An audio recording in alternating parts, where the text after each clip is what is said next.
Oh, yeah. A little soul sacrifice by Mr. Carlos Santana. Welcome, everybody. Uh, all right, just heard something in my headset and it says this meeting is being recorded. It is. Welcome, everybody. Favor be upon us all. Hope you're in a good state of consciousness wherever you are, and welcome. Thank you, all the moderators. Hey, David Barry. David's coming on Thursday, folks. And Mr. Robert V. David Castle. How are you doing, my friend? Peter, a little story about Carlos Santana. I have seen him a number of times and have always enjoyed it immensely. And so Carlos was good friends with Phil Graham. Now, Phil Graham, if you don't know, for those of you who don't know, little rock history, Phil Graham owned the Fillmore East and the Fillmore West. At the Fillmore West, which was really the height of the bands coming out of Hyde Ashbury, the whole San Francisco sound. So Carlos Santana and his band were kind of like the house band. So, but anyway, there you go. Dig it. And how about that drum solo? I mean, anyway, I digress, but hey, that's okay. It's my show. So welcome again, everyone. Just an honor to have all of you here. I really miss y'all, but sometimes you have to do what you got to do. But man, I love the vibe here. It's like immersing yourself in a nice steam bath. You know what I'm saying? That all enraptured feeling. So much love to you all. Thank you for tuning in, and welcome everyone. Hey, Gail from I guess that is from Canada. Good to see you. Hello, Loretta, Nina, the Mystic. How are you doing? Hey, I want to show y'all what someone sent me. I think I got it pulled up. Give me a second. And I think this is from David Combs. So, David, I'm going to show your puppy dog. So, give me 1 second. There I am. I'm driving the bus, folks. So, just strap in. You got your 5-point seatbelt. Now, isn't that just a precious puppy? You got to love that. There is a dog that can just take your, just grab you. That's all I got to say. Just grab you. So, anyway, what else is going on? Let's see. Let me turn that down. Still got Santana going in the background, but it's cool. I love it. So I think we're good right here. So that's just where I'm going to start in. Let's see. So got a full week, folks. Tomorrow, Miss Trina, the lovely Miss Trina. On a second look, then Wednesday, Spiritually Raw.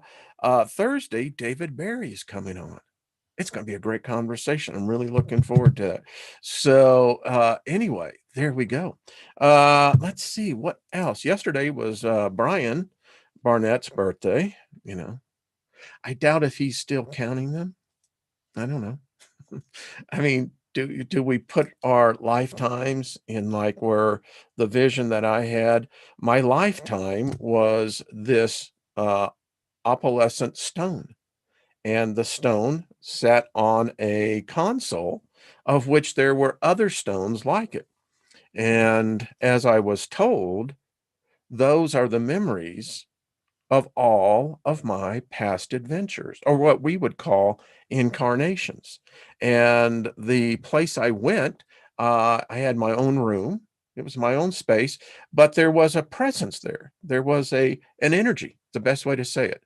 In the room, there was this energy. It was like a column, and quite delightful conversation.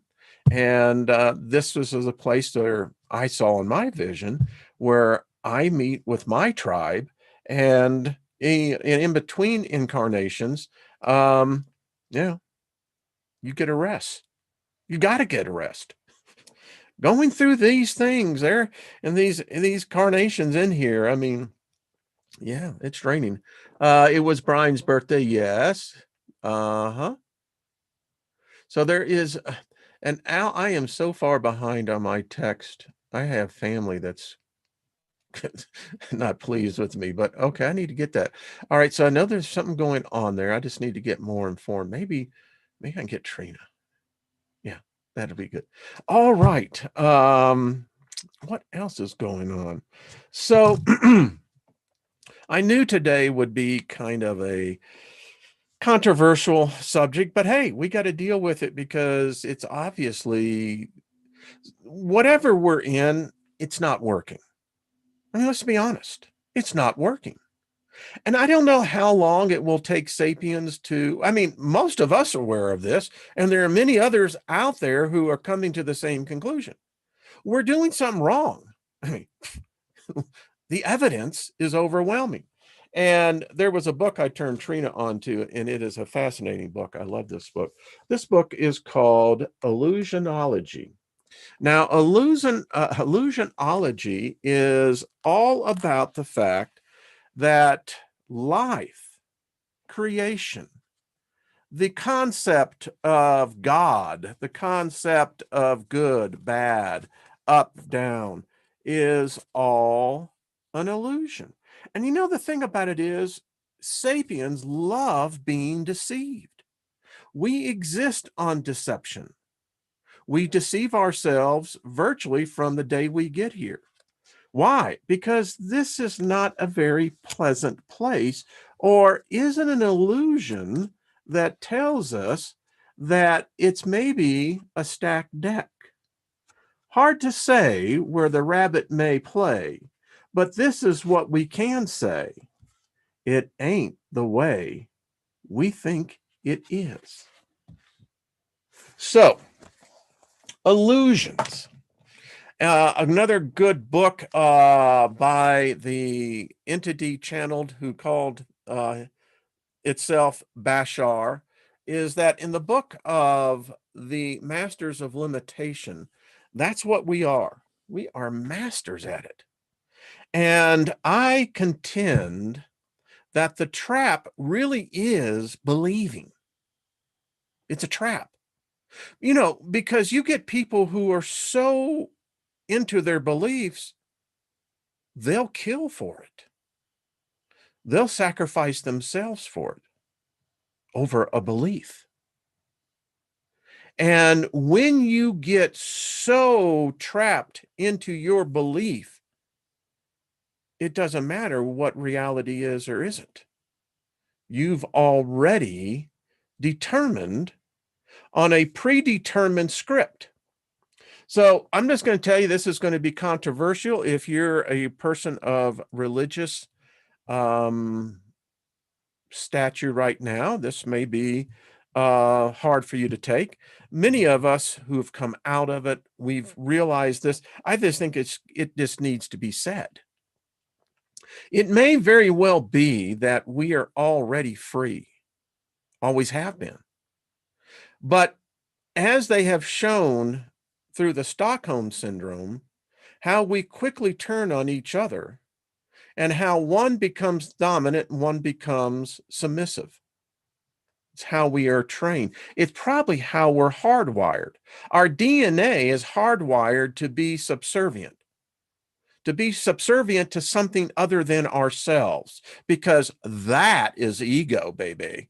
Well, you know, if you're going to say that would be the case, then every God is that baby, is ego.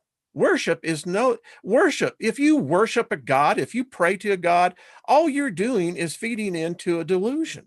You're feeding into a delusion that says, and hear me out on this, that the construct is that you're lower from the very get-go.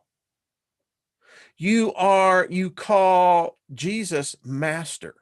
Well, the only master I know about is when a person is a slave to something, and that is the whole construct. Hey, Deborah, what's up? And that's just how it is. We get into this, and even our perceptions of the afterlife are predicated on the illusion of the foundation that it is reward or punishment. No in between here, baby. That's bullshit. But we're hardwired for that. We're hardwired to be submissive. And those who are not, those who are rebels, which I think in the book of Proverbs, it says that a rebel is a fool. So if you're a rebel, you've already been branded a fool.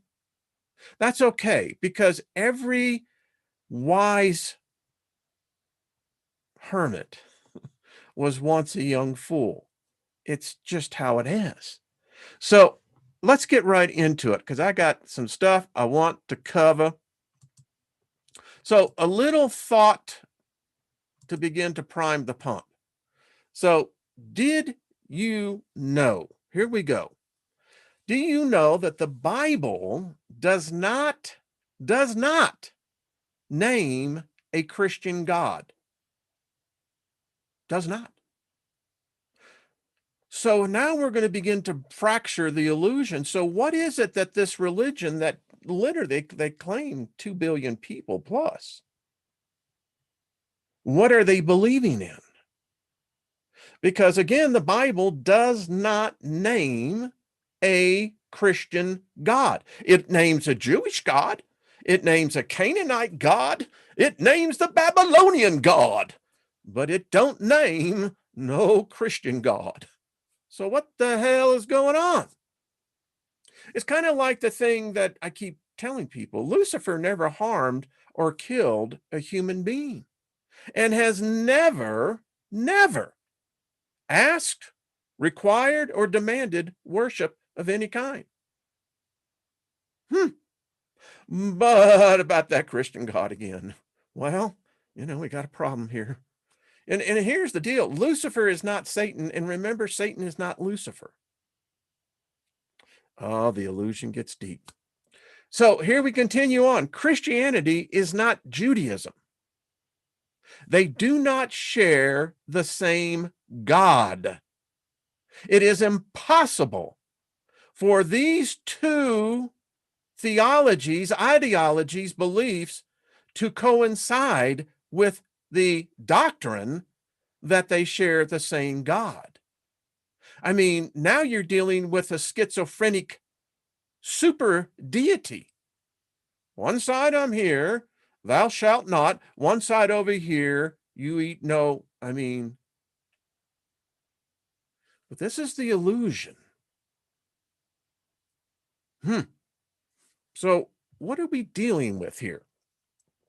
The fact is, Christianity has no God. So it had to steal one. And the one that was most available, because the Romans had decimated their culture and their land, was the Hebrew deity. Now, it had to be massaged and it had to be reworked. But the thing about doing this was that, you see, it gives it legitimacy, longevity. But the truth of the matter is, Western culture is based upon this illusionary theology. All of our laws. Well, hell, it's printed on our money. Problem is, which God, what God? I mean, never showed itself, never has. So here's the thing. This new construct that has influenced us all, folks. I don't care whether you were brought up in a religious family or not. It's impacted you. It's impacted your life, your thinking. The reason why it was invented was that because it perpetuated the slave mentality, the slave construct. And it completely reshuffled the deck. The problem was no one knew what the deck looked like to begin with. So when they displayed the cards, there was no reference point as to saying this is truth. You obey, you get to go to an imaginary amusement park called heaven. You disobey, and we're going to send you to the trash heap. You see, and it's well embedded, reward or punishment.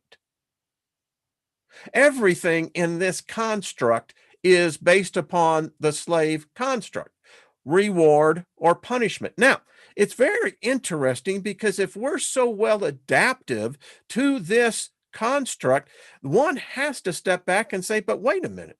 If we're so adaptive to it, could it be possible that we actually built this construct ourselves? There is no God, no heaven, no hell, none of that. We built this because, well, it's kind of like a self-release pressure valve, reward, punishment. And the thing about it is, when you really look at punishment, and having been a child who came up where, was beaten regularly, there is a different type of punishment. There's a punishment that's worse than any physical pain. It's the punishment that we inflict upon ourselves, upon our inner beings. Now, here's a fact. Do you know that hell was invented around 400 CE? Some push it back a little bit to 475, maybe 525. But we do know that this is when hell was invented. So they had a while to work on it. They tried a couple of other gods and other constructs that didn't work. This is also when Lucifer was invented. It didn't stop there. There were more things invented because the concept of heaven was invented at the same time. You see, you can't have the dichotomy of two that would coexist in a cohesive theology if you did not have one that opposed the other. Because the one basically substantiates the other as the other substantiates it. Wow, what a wicked web we weave. So the belief that a human has a soul is, folks, there's no evidence of a soul. I don't care. We've talked about it. The fact is, let's be brutally honest. In fact, the soul is Hellenistic in its origins. It's not Jewish.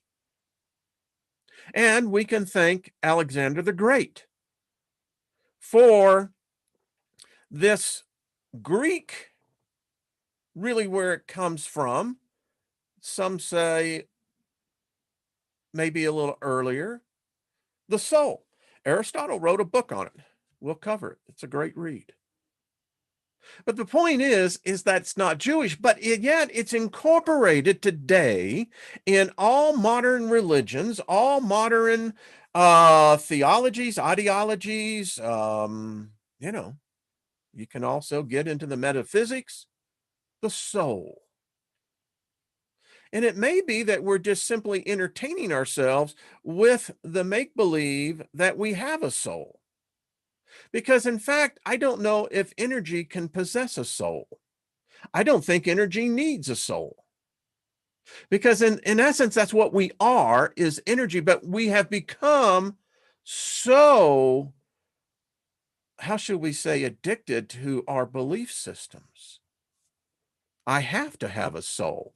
No, because the reality is that there apparently is no heaven, no hell, no soul, no Christian God, no Lucifer, no Satan, and I could just go on and on and on with the other religions. So, what do we do with this? And I know I'll be getting listen, this is controversial. I get it. But all right, so we're dealing in a modern day construct that has been basically, it's like putting a drop of dye in a 5-gallon bucket, just a drop. No matter the illusion that the bucket looks completely purified, it's contaminated. And I contend that virtually all belief systems are contaminated. Western culture has been the cancer of the world. It has poisoned, it's deceived, it's corrupted all other belief systems.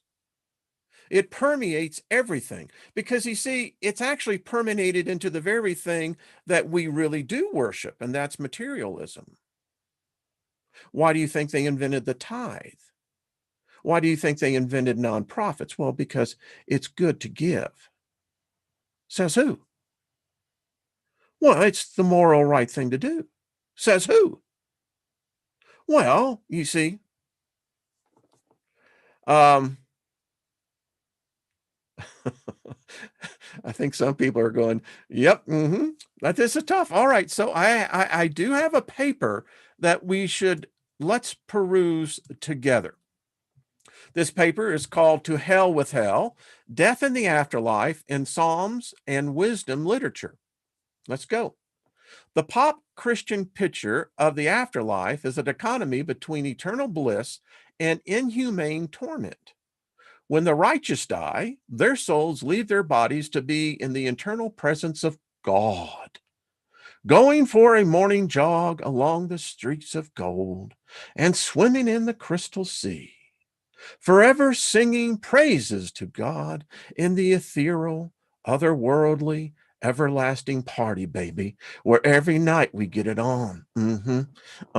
Gluttony, baby. We're going to be getting on with food, man, and no work is done. Well, here, let's just stop right there. And it's true. So who's doing all the work? Who's cleaning up after your sorry ass up there? I continue. All of this while the unrighteous go to be poked by the devil's pitchfork in the eternal furnace of hell, where heavy metal is the music of choice. Well, if you're a heavy metal fan, then it's heaven, baby. Can't have that. Let's turn the dial. And there's no rest, comfort, or air conditioning. But it is like the Inuit people when the first Baptist missionaries arrived and they told them about this place called hell. And one of the tribal leaders said, well, is it that hot? All the time. And he says, how long will it take me to get my tribe to go? Well, we had to rethink that one now. Of course, the above is extremely hyperbolic and not a proper reflection of the good Christian theology, but nevertheless a present representation of the folk beliefs of the average North American deist. However, ancient Hebrew poetry depicts a much different perspective of death. Now, you see, if modern Christianity is proclaiming the Jewish God, well, then, if you've got one set of standards for people, wouldn't that that standard work for the second set as well? One would think. All right, so what do they believe about? Well, it's a different perspective, again, of death and afterlife, and is grossly different than the understanding of the New Testament that leads us to.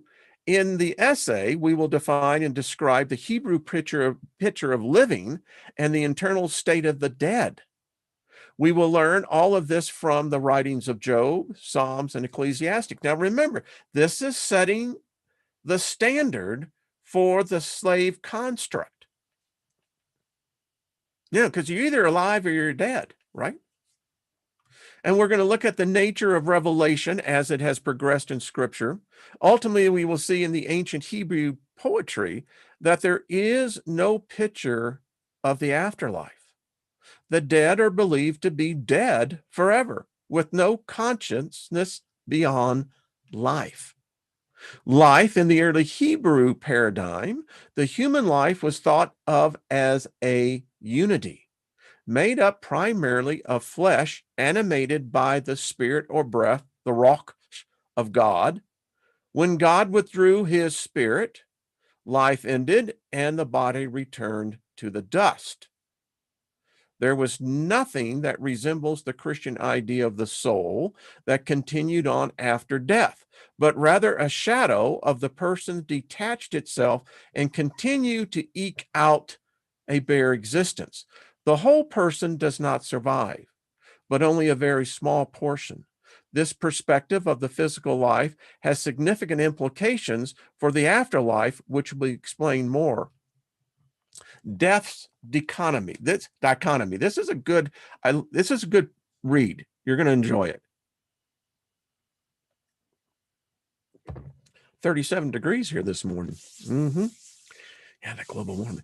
Death in the Psalms is seen as going down to the soil, back to the form which we came.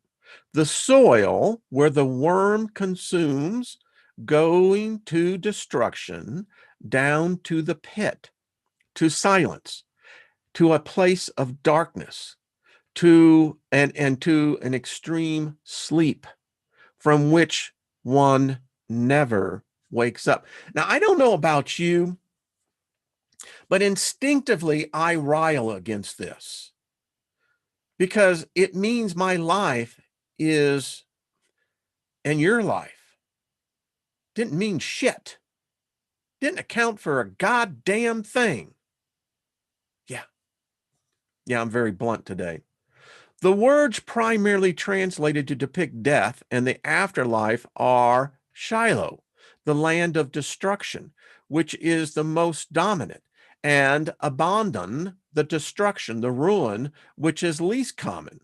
Shiloh is derived from the verb which means to extinguish and has overtones of misfortune. When used in poetry, it describes death in many, sometimes even conflicting ways. As seen above, Shiloh is described in both ways, alluding exclusively to a physical death with nothing beyond, and sometimes gives a picture of a dark, gloomy underworld cavern akin to the Greek Hades. Remember Alexander the Great? Yes, he actually, there are many thoughts on this hypothesis that says that we really don't even know what the Hebrew belief system was, the ancient Hebraic laws. What we see today is a blending once again of the Hellenistic mandate, I would say, that Alexander demanded. And every country he conquered, it was Hellenized.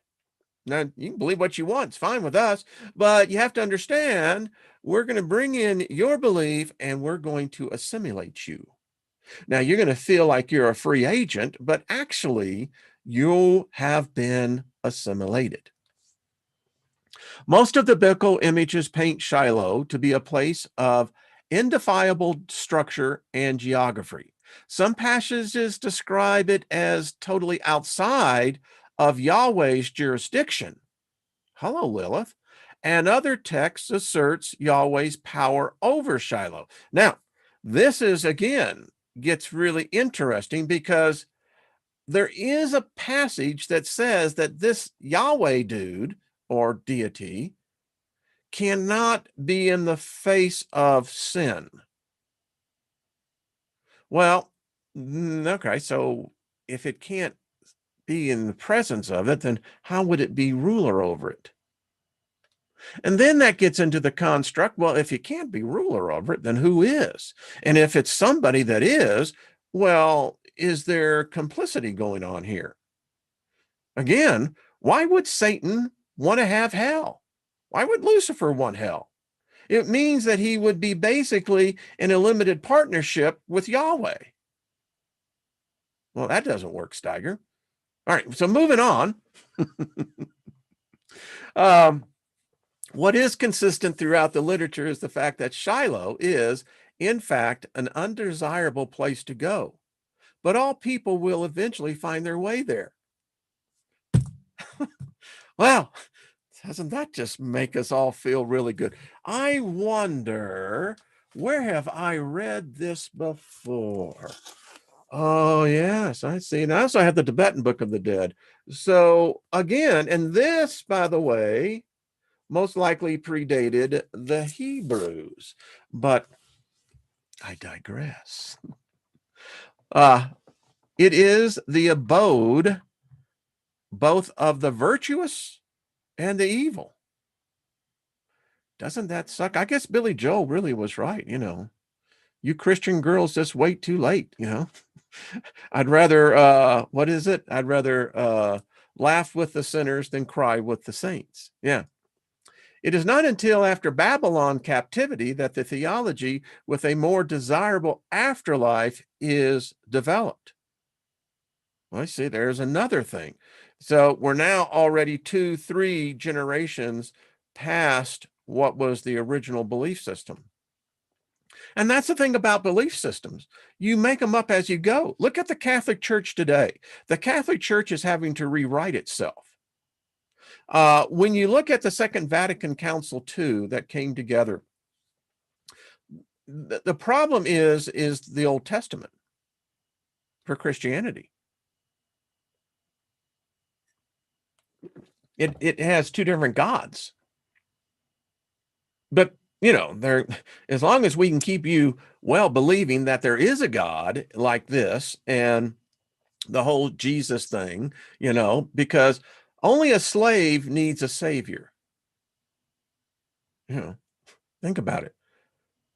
The story itself is steeped into it. Anyway, although there seems to have been some idea among the Israelites of an alternative to such a gloomy afterlife and a state much more desirable but this. I mean, seriously, if this is your belief system, where's the restraint, right? Where's where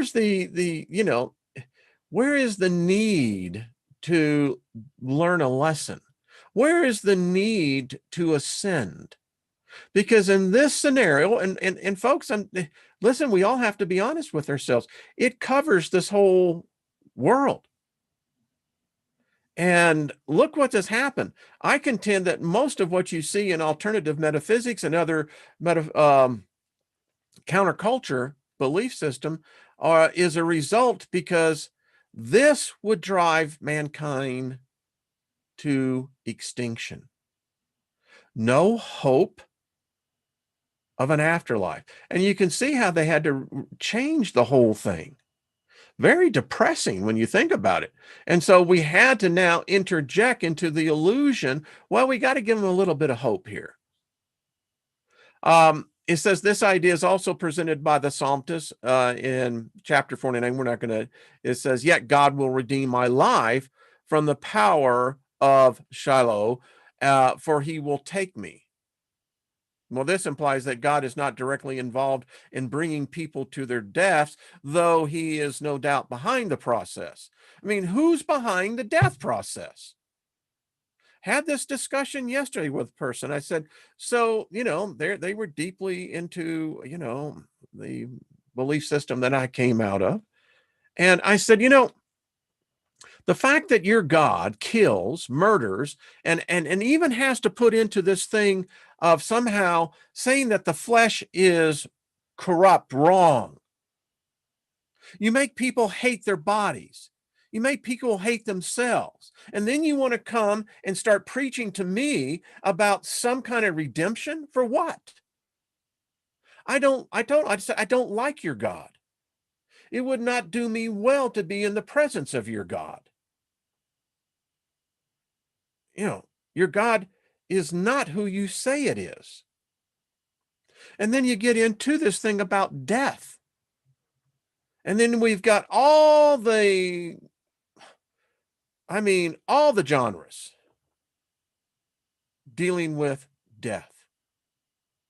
Well, the real purpose of life is to, and fill in the blank, because that's what it is. It's like taking a test, and you come to that. All right, please, the purpose of life is to, and you're looking for an explanation in order, but they just leave it blank. And then you're supposed to fill it in.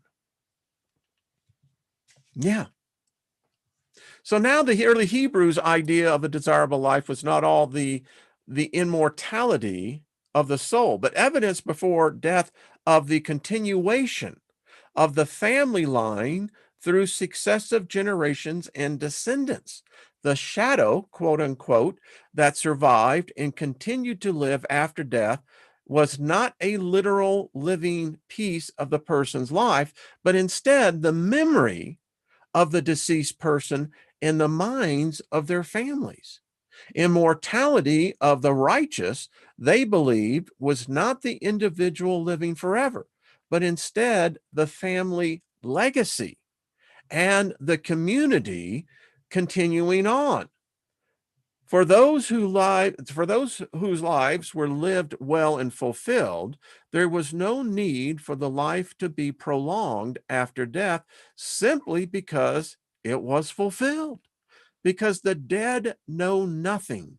They needed to be sure in life that their legacy would continue. Now, you get that? The dead know nothing. They're wiped completely.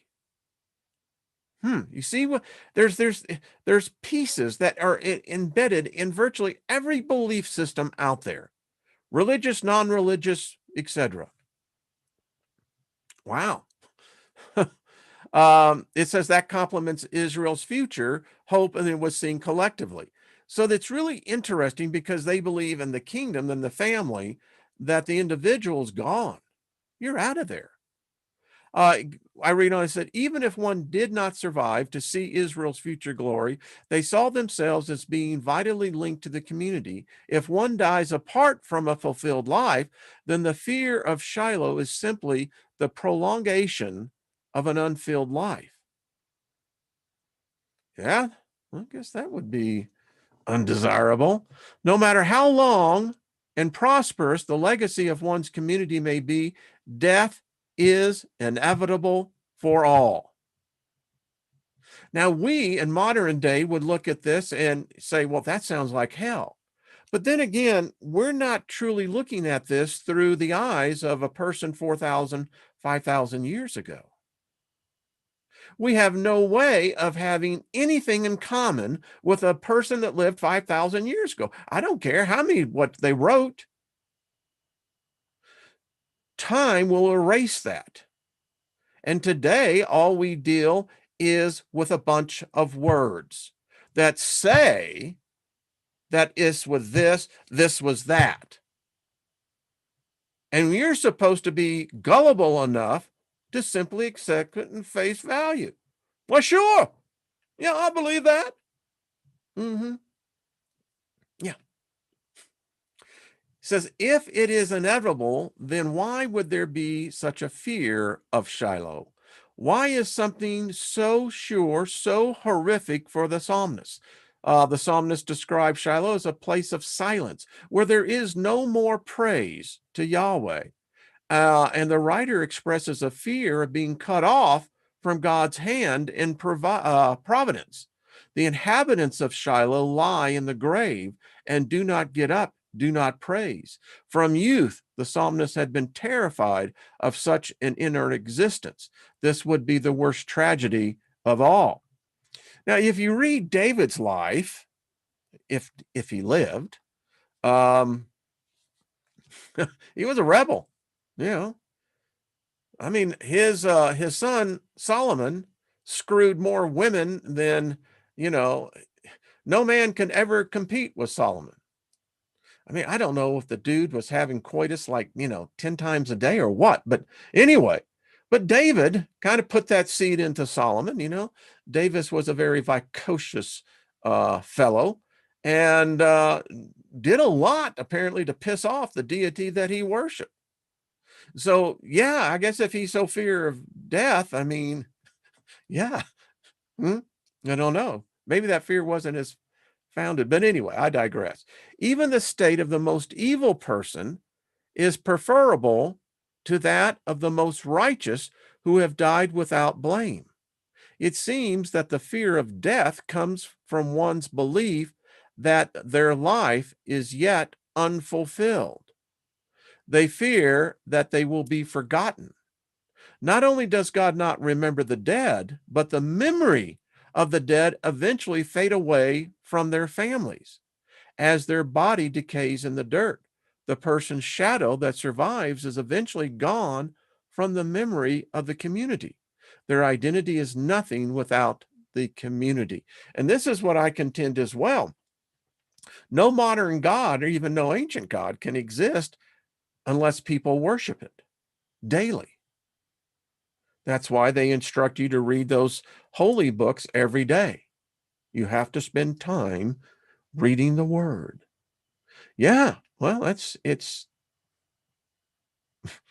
like a heroin addict. You got to have your fix, and that's what it is. But this is also shows you where the whole idea, particularly on reincarnation, comes from, with being memory wiped. This God, the God of Israel, doesn't remember the dead. Man, what a bitch.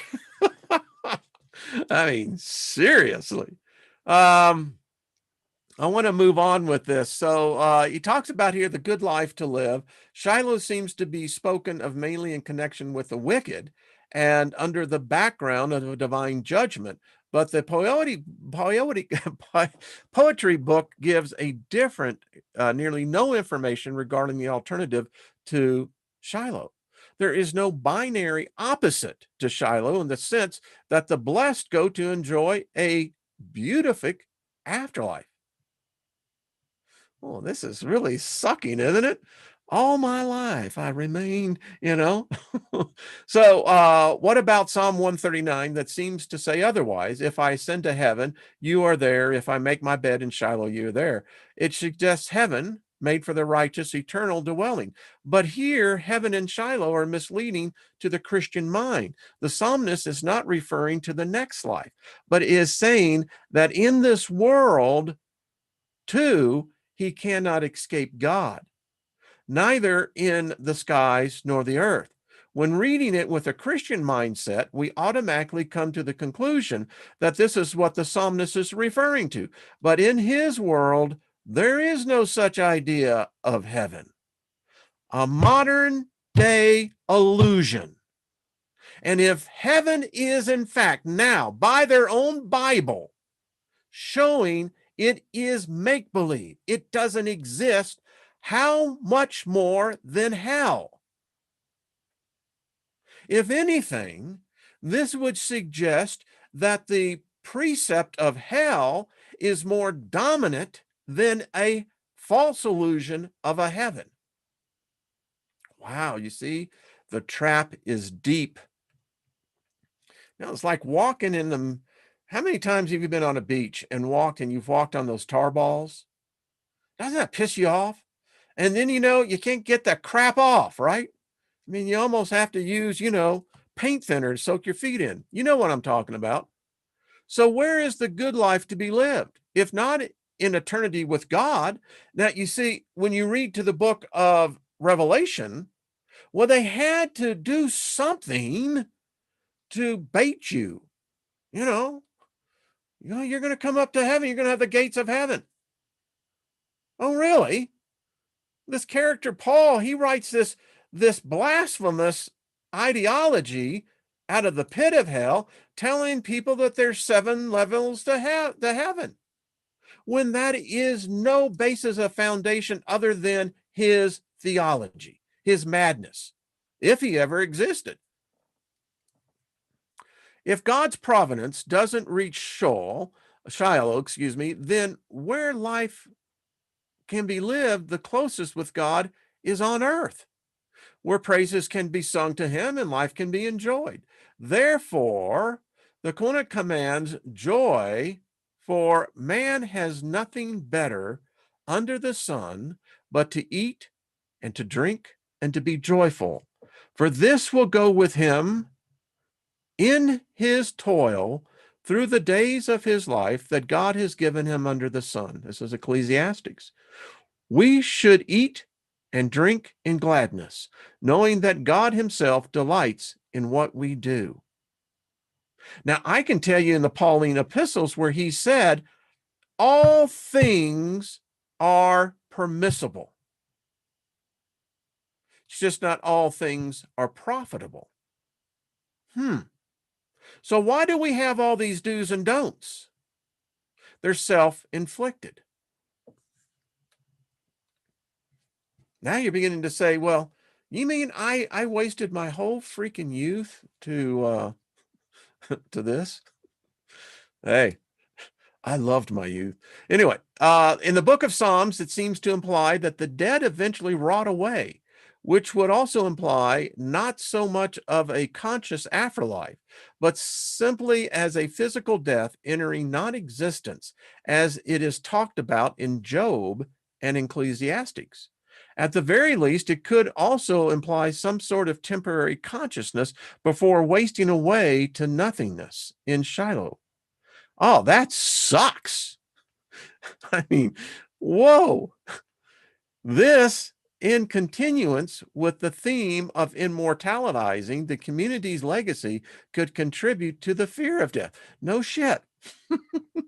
That's all I got to say. Really? Really? Now I'm going to get over the book of the Job, because Job is so often, I'll let that one continue on, because I'm seeing my time is going. So let's continue. Okay. Progressive revelation. Throughout history, doctrines on the afterlife continue to change. Oh, really? God gave new revelation to his people slowly over time to get to the doctrines that are in the New Testaments. Let's just stop and think about that a second. Really? So you're telling me that this is an intelligent cat, and because at some point it's like you did all the work, you turned the soil over by hand, you broke it up, you put it in rows, you weeded it, you put seeds in there. In other words, you did all the work. And then the cat that actually owns the land, right? You're thinking you're going to get this harvest because, well, that's the way it's been in the past. Then he comes out and said, nope, nope, nope, nope. All that goes to those people. Well, what about me? Well, sucks to be you, but that's the new law. Each new revelation was like a turn of the knob on a pair of binoculars, which would eventually change the initial blurred vision of the seer to a point of clarity. With all this in mind, some would say that the New Testament understanding of heaven and hell should be read into the whole of the Old Testament because of progressive revelation. Whoa. Well, that would change everything. It says W.J.T. Shedd, in his book, Doctrines of Endless Punishment, would argue in modern theology, the judgment and hell are correlates, each implying the other, each standing or falling with the other, just like I said earlier. In the Old Testament theology, the judgment and Shiloh sustain the same revelations. Boy, just, now you can see where people get so separated. Well, I mean, I have more Christians. The meanest people that write me, the meanest emails and comments are Christians. And so many of them tell me I'm going to hell, that, it's like, well, okay. If it's apart away from you, then sign me up. Because your stinking ass attitude, I wouldn't want to be around you. And I don't think anybody else would anyway. He argues that because of progressive revelation, the doctrines of the afterlife seen in the New Testament should be read into the Old Testament. Therefore, Shiloh should be read with the same connotations of the New Testament picture of hell. I think that this understanding stems from a fundamental misunderstanding of the nature of progressive revelation. You see, you can't say that a standard today would imply and be applied to a standard of yesteryear. I mean, this is like the whole Minority Report, where they arrest you before you've ever committed or even thought of the crime. But because of an algorithm, it's determined that you have a 99% chance that you're going to go ahead and commit that crime. And in the public safety, we're going to go ahead and arrest you and execute you. This is what it's doing. You see, this is why the Hebrew God cannot be the Christian God. You've got two clear, distinct differences of theology, two distinct differences of everything to the afterlife.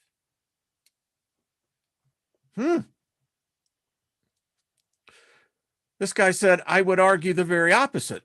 that a proper understanding of what the Old Testament saints knew about Shiloh should be read into the New Testament. Yes, Jesus is clear that there is a beautiful afterlife. Really? You still got to figure out who this Jesus was worshiping. He could not have been worshiping the Hebrew God.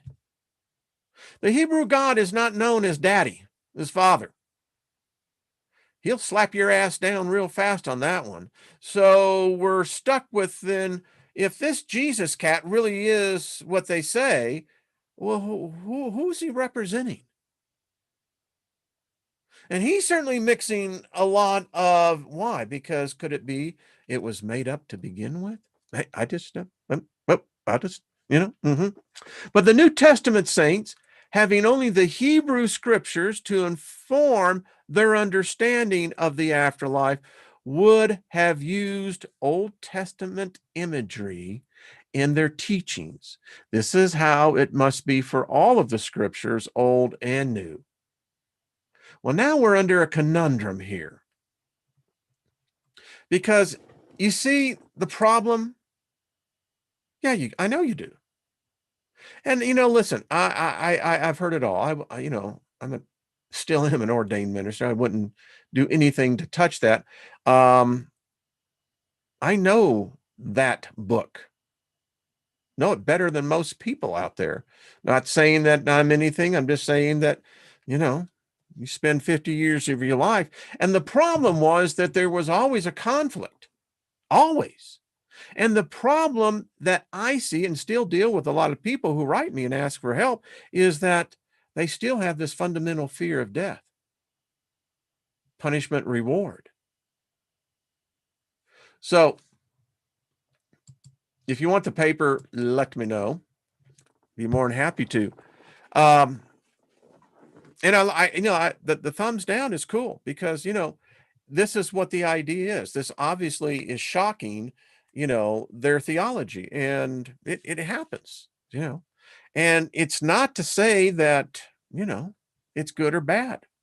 The problem is that we've adapted it into virtually everything that we touch. And now we all hope that there is this transition. And the one thing I can say about modern technology is that now we're developing the technology of light. We're understanding light. And the thing about it is, as our cameras get better, we're picking up the afterlife.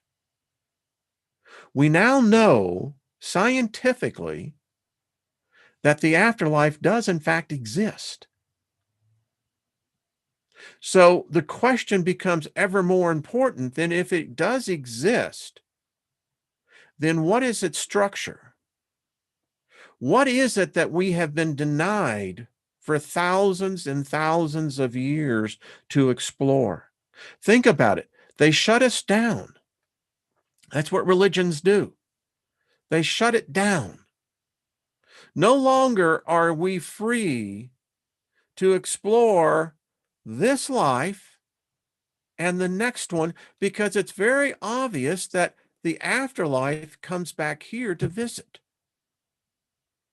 Some say many are lost here, that there is different realms. We call them dimensions, planes of existence. And the only thing that I have been able to witness firsthand is that there is no fear. I mean, when I had gone into anaphylactic shock. My heart had stopped. I was out of my body. I was on top of the ceiling looking down at my body. And anyway, there was never no fear. Never. When I was in a coma, there was never no fear. Don't remember it, but don't remember any fear. And so we've been denied the true opportunity to explore the possibilities of breaching that gap. I don't think any person truly wants to live forever in these bodies. It would become very redundant. But at the same time, I don't want to forget the experience I had in this body. I want to carry that essence with me. The memories of how it was surfing, the memories of the joy, the sadness, the gladness, the times I cried, the times I laughed. I want to carry that with me. You want to carry that with you. But you can't carry it in if you have the residual that there's punishment, reward. For what? I told these people that, I know what they were doing, but I said, so explain to me. Now, I went to Bible school. I said, explain to me then, what am I being judged for? Am I being judged because I'm perfect and I made mistakes? Is that what you're saying? Because you see, that can't exist. If I'm perfect, how is it even possible for me to make a mistake? And if I'm making a mistake, by whose definition? They didn't say a word. And I said, okay, let me ask you this. Am I being judged for being imperfect? Because if I'm being judged for imperfect, how can that be a righteous judgment? If I'm imperfect, it would be a sin for me to be perfect.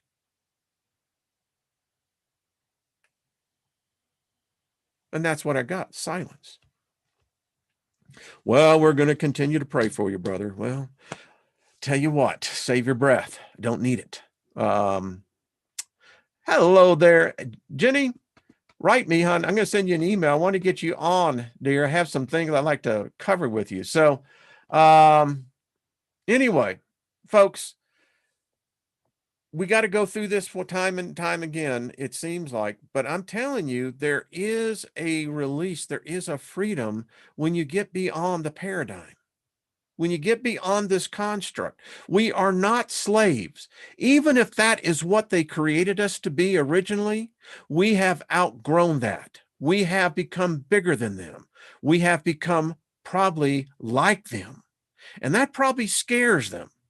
And so in order to keep the construct, you have to have a Jesus because you're a sinner. You fell from grace because they're fallen angels. And if we don't pray to Saint Michael or Saint Gabriel, we know, people get all Twitter-tated and, there's a demon coming. You know what, folks? Stop it.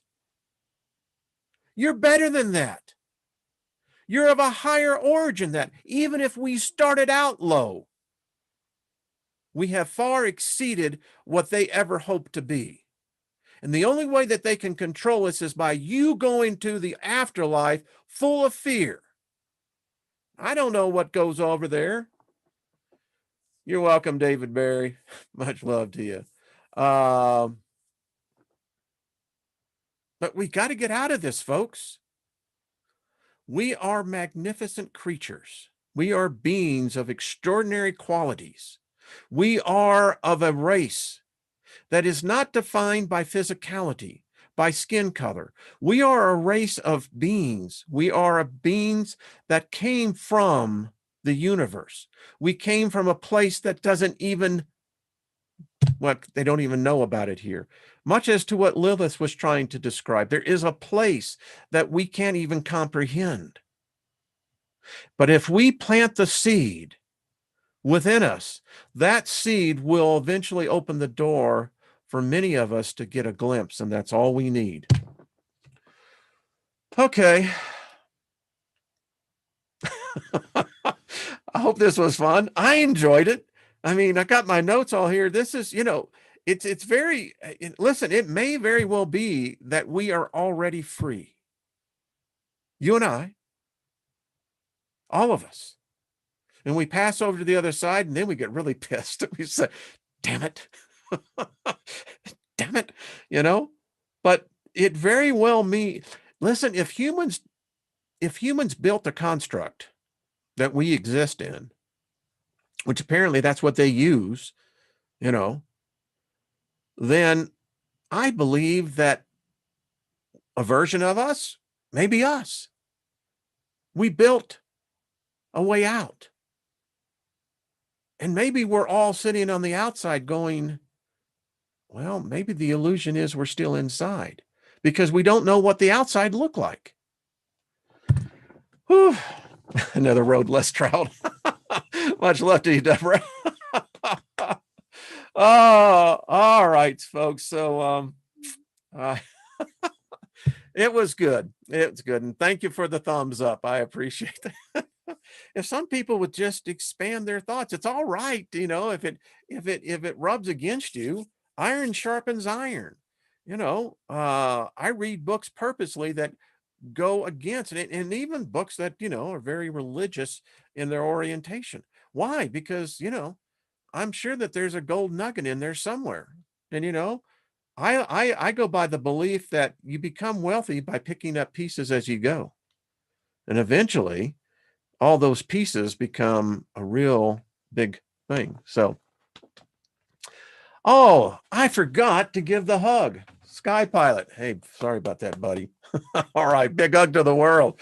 And to everyone else who, may have had a little, if I upset you, well, it's good. It's good sometimes to be challenged within our beliefs. That's how we grow. Hey, Julianne, how are you doing, my dear? Thank you for all your talents. You are a blessing for us all. Laura, you're welcome. Hey, you have to smile. Come on. I mean, laughter is something that I think the gods never had. I'm convinced of it. I never read a scripture that Jesus laughed. Did you? Have you ever read a scripture of the Hebrew God laughing? No. Have you ever seen laughter as part of the religious ritual? No. I wonder why. Think on that one. All right, folks. Much love to you. See you tomorrow with Miss Trina on a second look. It's going to be good. We'll figure out something. Oh, probably picking up a lot from where we got here. Much love to you all. And listen, I respect your beliefs. That's what it here. You respect mine. I respect yours. But we also have, the opportunity for a forum to discuss things. And that's what's cool. All right. Thank you all. But he did weep. Isn't that true? See, Nina, you see, isn't that odd? It's the simple questions I ask. I mean, I'm not, this highfalutin individual. I just ask the simple questions. If he never laughed and this God never laughed, why is that? Did you ever see an angel that laughed? Do you ever read a story that an angel laughed? But you know what I do see? Demons always laugh.